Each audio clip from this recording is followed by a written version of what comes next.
Olá, bem-vindos a mais um vídeo. Eu sou a Rita e hoje vou falar de todas as obras da Taylor Jenkins Reid publicadas até ao momento.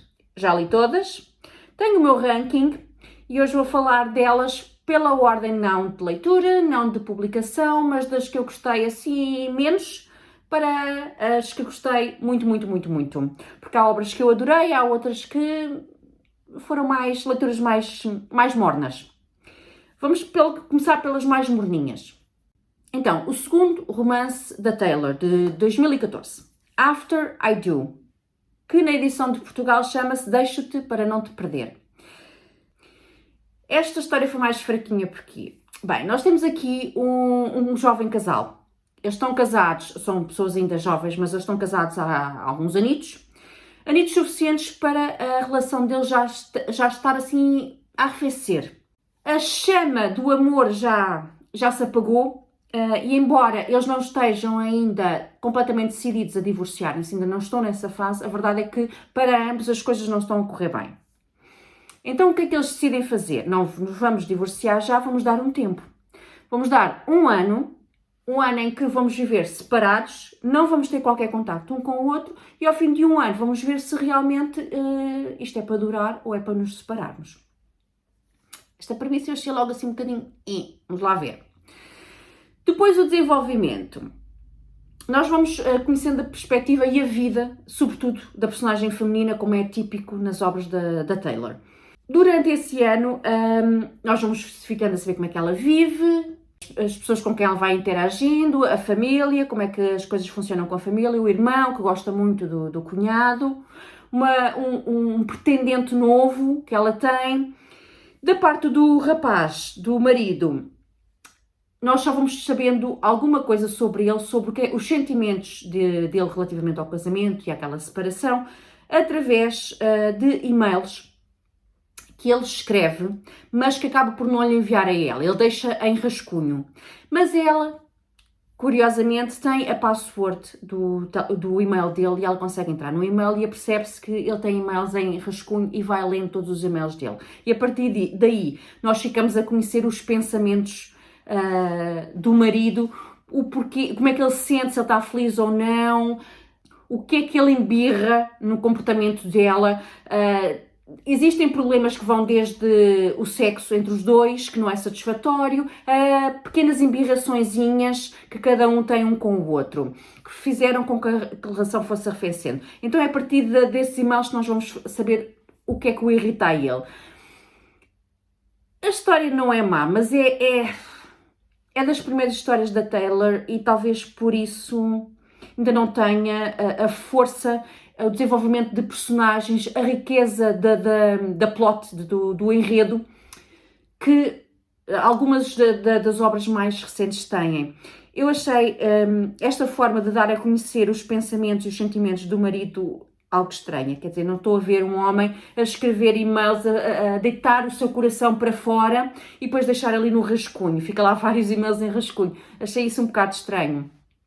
Compreendo que dá jeito à narrativa, mas foi uma forma um bocado estranha. Depois, a vida dela também não é assim tão interessante quanto isso para fazer uma história, um livro inteiro.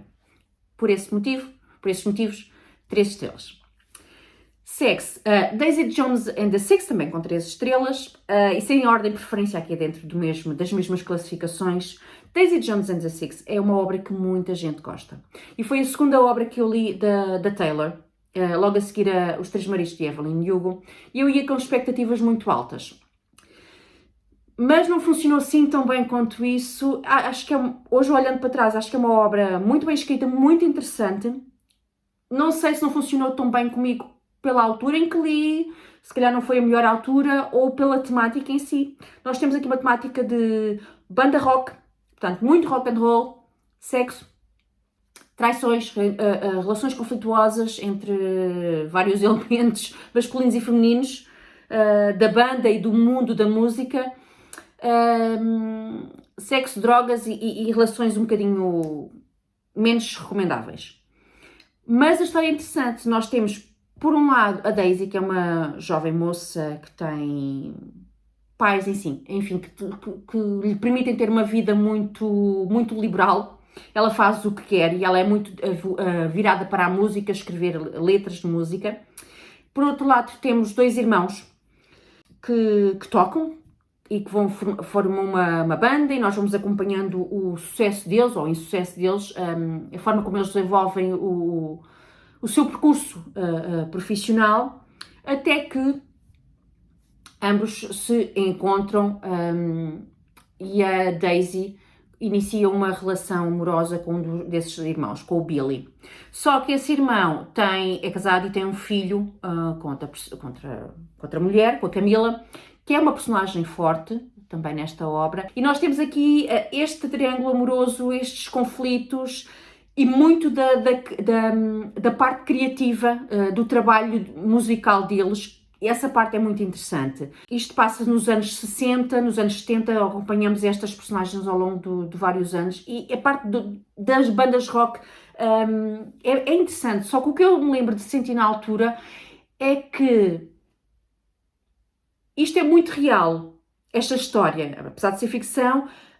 Se nós já tivemos conhecimento de outras bandas rock que existem efetivamente, as histórias que há por detrás das relações promíscuas, das raparigas, das groupies, não é? Que são obcecadas com os elementos da banda, o sexo, fazerem filhos e etc. Eu achei que era demasiado real. Eu já conheço esta história da vida real, de bandas reais, para me interessar por esta história na ficção.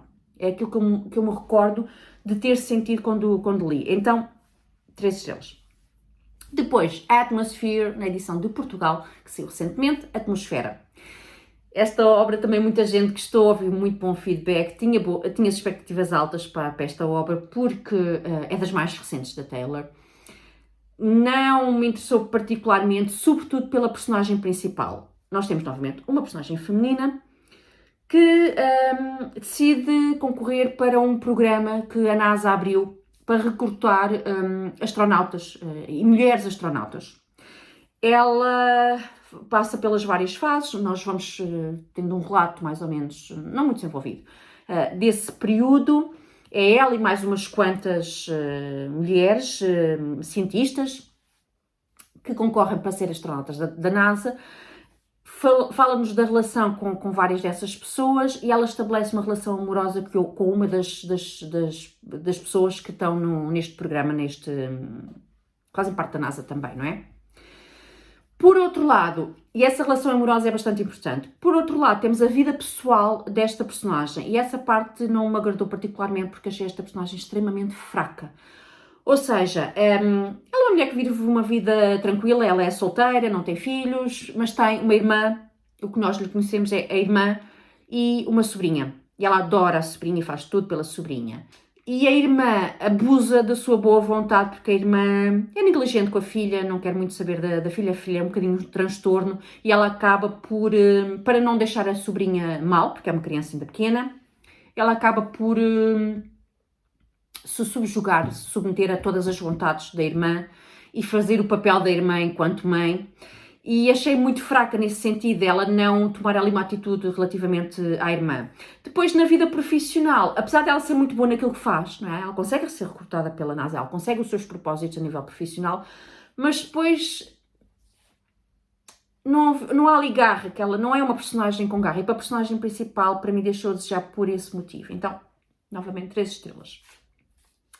Com 3 estrelas e meia, tenho aqui 2 obras. Uma, Maybe in Another Life, que não tem edição portuguesa, tem edição brasileira. Em português do Brasil é Em Outra Vida Talvez. Nós aqui temos a história de uma jovem mulher que está um bocadinho perdida na vida. Não sabe muito bem onde é que quer morar, onde é que ela pertence. A nível profissional também as coisas não estão fantásticas. A certa altura ela decide regressar à sua cidade natal de Los Angeles.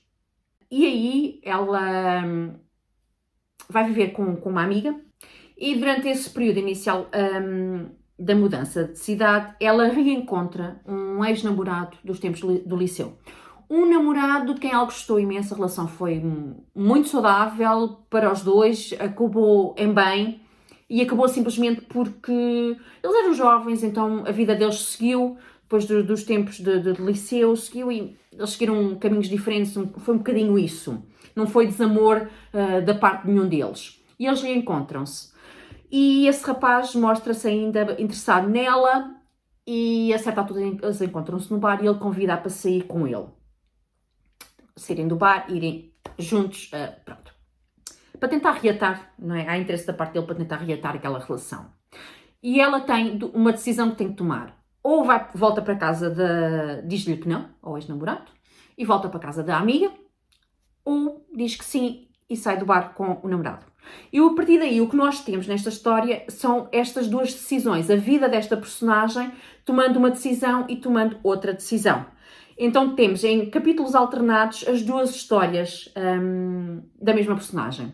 Para mim foi um pouquinho confuso a certa altura, porque quando eu já estava embrenhada numa das vidas da personagem, a certa altura mudava de capítulo e a vida era outra e tinha que me relembrar como é que estava esta personagem na outra vida. Então essa parte eu não gostei muito, até ao final da história foi assim um bocadinho estranho. Quando eu já estava ali a viver aquilo, a história mudava, pronto. Foi uma história agradável, eu gostei das duas vidas que ela viveu, são duas vidas completamente diferentes, porque aquela saída do bar com o ex-namorado ou com a amiga, o que acontece a seguir são coisas completamente distintas. É muito aquela moral de uma decisão pode mudar completamente a nossa vida. E de facto tudo decidiu, porque se ela for para casa com a amiga, o que acontece a seguir é bastante negativo, vai ter sequelas na vida dela para sempre, mas depois também traz outras coisas positivas, enfim, percebem a lógica. Foi interessante, não foi arrebatador, mas foi uma história interessante de se ler. Segue-se Forever Interrupted, que na edição de Portugal é Tu, Eu e Todo o Tempo do Mundo. Primeiro romance da autora. Nós aqui temos um casal muito jovem que casa poucos meses depois de se conhecerem. Uma história arrebatadora, não é? Assim, um amor e, sobretudo, da parte dele, há ali logo muito interesse em casar. Problema, acontece uma tragédia e com dias, ali semana e meia, salvo erro, do casamento, ele morre tragicamente, de forma absolutamente inesperada. E a partir daí temos a história dela, da viúva, a relação dela com a sogra que ela não conhecia, a sogra que não sabia da existência desta nora, porque não sabia que o filho tinha casado e que numa fase inicial reage bastante mal, como é expectável. Vamos acompanhando o desenvolver desta relação, a vida dela, a ajuda que ela recebe de uma amiga, como é que é a vida dela, como é que é com os pais dela, a certidão, ali o mistério que há com a certidão de casamento que nunca mais chega, é suposto chegar por correio, ao ver o correio regularmente a certidão não aparece, portanto há ali um pequeno mistério. Enfim, muitas coisas vão acontecendo. Foi interessante, mas precisava de muito mais. Primeiro senti que, da parte do rapaz, nós só conhecemos a reação e os supostos sentimentos do rapaz através do relato dela, né, em segunda mão, mas achei muito estranho as falas dele, a forma como ele queria logo casar. Porquê? Porquê isso? Que ele não tenha contado à mãe, ok, percebe-se mais ou menos, mas ele queria logo casar com ela, achei aquilo um bocadinho artificial. E eu acho que teria sido benéfico para que, pelo menos eu, ao ler aquela história, tivesse sentido empatia, porque acho que o propósito é esse, nós sentirmos o coração despedaçado por aquela mulher, aquela jovem mulher, ter perdido o marido de uma forma tão cruel, tão brusca, tão repentina, pouquíssimo tempo depois de terem casado, não é? Estava no início da história de amor deles e de repente esse amor foi interrompido, não é? Forever interrupted. Eu acho que teria sido vantajoso nós termos ficado a conhecer estas duas personagens antes da tragédia, e conhecemos muito pouco delas antes da tragédia. Há ali alguns relatos, mas pouco. Então não deu para desenvolver laços, sentimentos de apego às personagens antes da tragédia, e acho que foi isso que ficou a faltar para mim. Mas pronto, 3 estrelas e meia. Depois, dentro das 4, 5 estrelas, aqueles que mais me tocaram. Com 4 estrelas tenho o One True Loves, na edição de Portugal, Amores Verdadeiros. Nós temos aqui mais um casal muito apaixonado, eles estão casados, e a vida corre bem, até que no aniversário de um ano, por altura do aniversário de um ano de casados, o homem, o Jesse, desaparece. Ele estava num avião, num voo, algures no Oceano Pacífico, já estava a atravessar o Oceano Pacífico, o avião ou o helicóptero cai e ele desaparece. E fica desaparecido durante alguns anos. Obviamente ela teve que fazer o processo de luto, a partir do princípio que realmente ele não ia voltar, que tinha falecido, até que, 3 anos mais tarde, ela recebe um telefonema do marido a dizer: olha, estou vivo, estou aqui, vou regressar a casa finalmente. Problema. Com isto tudo, ao fim de 3 anos, a vida dela tinha avançado, ela tinha-se mudado, ela era uma pessoa diferente e tinha-se apaixonado. Ela tinha-se apaixonado por um homem que ela já conhecia antes, mas acabou por nutrir laços por ele, laços de amorosos. E o resto da história é o dilema em que ela está. E agora o que é que eu faço? É o meu marido. Isto é absolutamente trágico. Ele está à espera que eu volte para ele. Ele não está sequer a questionar se eu vou voltar para ele, não é porque nós estamos casados. Mas eu tenho agora uma outra relação e estou feliz nesta outra relação e acho que eles iam casar também. Acho que ela ia casar com o outro namorado, já não me recordo bem. O que fazer aqui? E a história está muito bem escrita. Eu achei que estava muito bem escrita.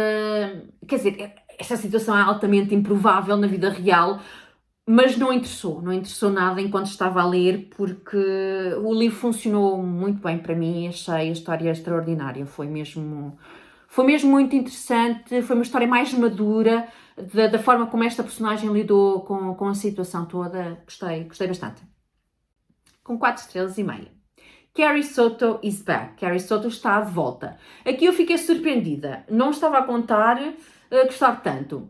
Apesar de... Nós temos aqui uma personagem que era tenista. E eu adoro ténis. Adoro ver ténis. Mas mesmo assim não estava a contar, mas gostei mesmo muito. Nós temos aqui uma personagem feminina de garra, de fibra. Teimosa. Sim. Se calhar de uma forma algo irracional. Mas é uma personagem com força. Eu gosto disso.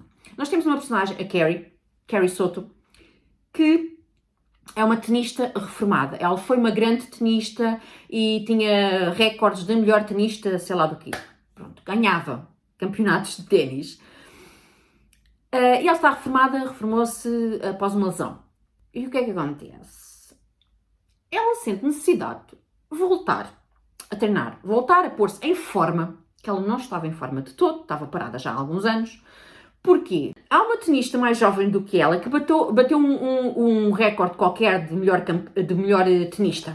E ela, teimosa como é, competitiva como é, porque isto era uma mulher estupidamente competitiva e guerreira, daí ela ter sido tão boa tenista, ela põe na cabeça que não vou perder o meu título, está fora de questão, eu vou voltar a um corte de ténis e vou-lhe ganhar, custa o que custar, apesar de já estar com uma idade já avançada para uma tenista, ela já tinha 30 e muitos anos, apesar da outra estar em excelente forma física, ser muito mais nova, ser muito mais rápida, não interessa. E depois há aqui uma história com a parte do treinador, porque ela tinha sido treinada pelo pai, há aqui várias questões com os treinadores, ela vai buscar outro treinador, há aqui questões sensíveis em termos de relações familiares. Olhem, eu achei a história extraordinária, mesmo muito boa mesmo. Fiquei agarrada à história do princípio ao fim, gostei mesmo muito. Depois temos estamos a nos aproximar do fim, não é? Portanto, eu agora só tenho aqui obras 5 estrelas, até ao final. Malibu Rising. Malibu Renasce, na edição de Portugal. 5 estrelaças. Eu adoro estas histórias que vão acompanhando uma família ou uma personagem específica ao longo de décadas. E nós temos aqui sobretudo, uma mulher, que é a Nina, que é uma mulher magoada. Ela está em processo de divórcio, ela tem muita mágoa do passado porque ela viu-se obrigada a criar os irmãos mais novos. Ela é uma de 4, se não estou em erro. Acho que eles são 4 irmãos, os irmãos Riva. Isto passa-se nos anos 80. A mãe dela, nós fomos conhecendo a história da família, não é? Recua no tempo para os primórdios em que a mãe dela ainda era viva, entretanto a mãe morreu. O casamento atribulado dos pais, o pai ser extremamente ausente, o pai dela era um cantor famoso, não foi bom pai, aconteceram coisas ruins que levaram à morte da mãe. E é uma história basicamente desta família e a certa altura, durante uma festa, eles organizaram uma festa anual, lá em casa, com muita gente. Acontece lá uma catástrofe e é no meio desse cenário de tragédia que se vai desenrolando muitas coisas do passado. E olhem, super, super, super interessante, um drama familiar, 5 estrelas. Penúltima obra, um conto que me surpreendeu pela positiva. Eu não tinha expectativas nenhumas, mas achei extraordinário. Está mesmo muito, muito bem pensado. Chama-se Evidence of the Affair. Não tem tradução para Portugal, mas traduzindo seria qualquer coisa como a evidência ou a prova da traição. Nós temos aqui um casal. A mulher descobre que o marido está a trair. Eles já estavam com problemas no casamento, estavam a tentar engravidar há algum tempo, não estavam a conseguir. E ela, a certa altura, descobre que ele a trai. O que é que ela faz? Ela não pede o divórcio, ela não faz nenhum drama, ela nem sequer o aborda para o confrontar. Ela deixa-se estar caladinha e vai descobrir quem é a mulher com quem ele está a ter o tal caso extraconjugal. Ela descobre a mulher e descobre que essa mulher também é casada. Portanto, existe um marido traído. Então ela entra em contato com o marido e diz-lhe, olha, não me conheces, mas eu sou esta pessoa assim, assim, a tua mulher está a ter um caso com o meu marido. E olha, e a partir daí, eles chegam a encontrar-se, eles estabelecem ali uma relação muito interessante, um com o outro, não é? Para ficar um bocadinho as suas mágoas por serem os dois traídos. Acontecem coisas.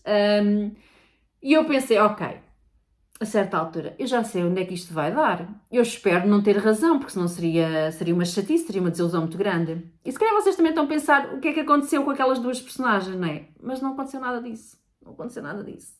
O que acontece no fim é completamente diferente daquilo que eu estava à espera.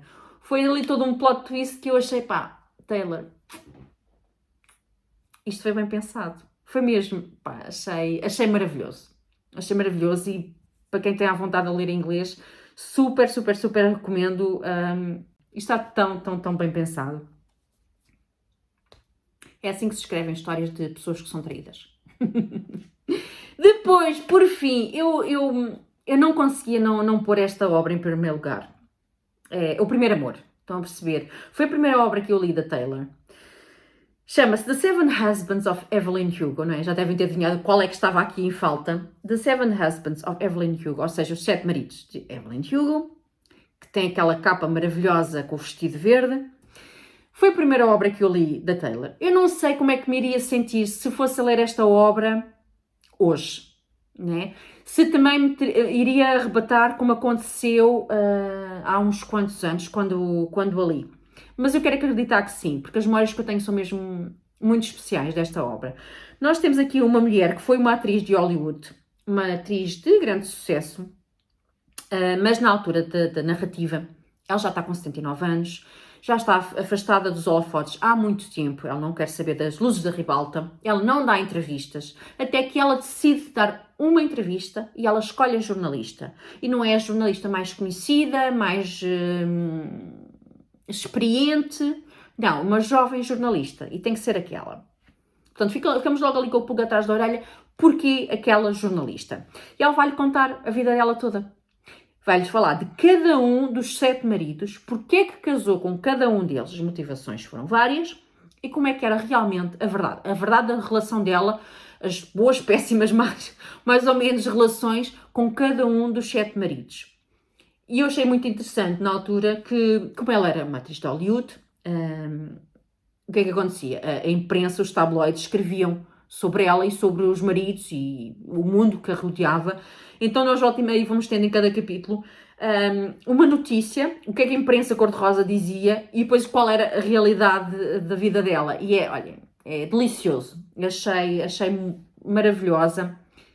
É aquela história que não sei, arrebatou-me completamente e eu não podia senão pôr esta obra em primeiro lugar Também gostei muito do Evidence of the Affair, também gostei muito, muito, muito do Malibu Renasce. São as 3 obras que eu tenho aqui com 3 estrelas, mas o Sete Maridos de Evelyn Hugo vai ter sempre um lugar especial no meu coração. Eu não sou uma pessoa particularmente interessada em estrelas de Hollywood ou celebridades, não sigo, nunca tive interesse particularmente, portanto a minha paixão por esta obra não vem daí, não sei, simplesmente isto funcionou muito bem comigo, foi super interessante acompanhar a vida desta mulher ao longo de décadas, não é? Porque foram 7 maridos, aconteceu muita coisa na vida desta mulher ao longo destes 7 casamentos e olhem, top, top, top, top, top. E é isso, olha, cheguei ao fim das obras todas, agora só resta-me esperar que a Taylor publique mais uma obra em breve, não sei se será porque a Atmosfera saiu agora recentemente, mas é esse o meu top e as minhas preferências das obras da Taylor Jenkins Reid. Espero que tenham gostado deste vídeo, deixem like se gostaram deste conteúdo, partilhem com os vossos amigos livrólicos e nós vemos no próximo vídeo. Até à próxima, fiquem bem, boas leituras!